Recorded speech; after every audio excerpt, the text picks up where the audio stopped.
Nanalangin ako ngayon, ngunit wala akong naramdaman. Banal na kasulatan, KJV, Suning Korinto 5:7. Sapagkat tayo'y nagsisilakad sa pamamagitan ng pananampalataya, hindi sa pamamagitan ng paningin.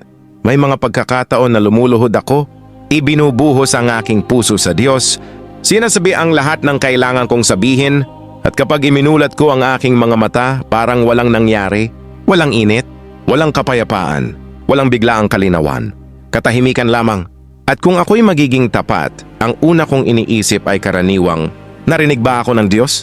Pero pagkatapos ay naaalala ko ang talagang sinabi ng Diyos.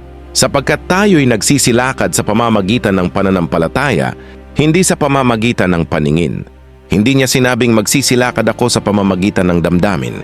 Hindi niya sinabing ang panalangin ay laging may kasamang emosyon.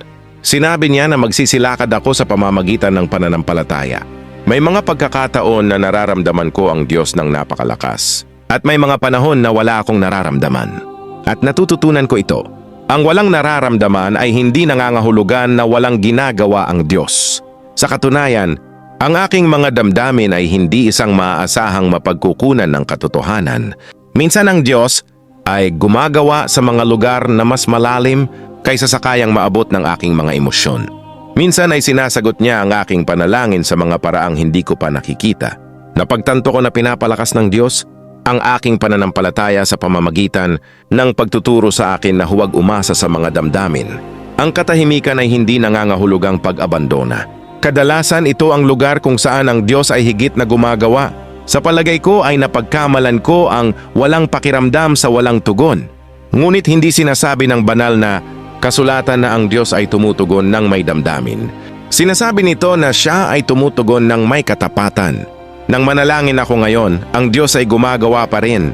Naramdaman ko man o hindi, sa sandaling binigkas ko ang kanyang pangalan, narinig niya ako. Minsan, hindi ako nakakaramdam ng kapayapaan dahil tinuturuan pa rin ako ng Diyos na bumitaw.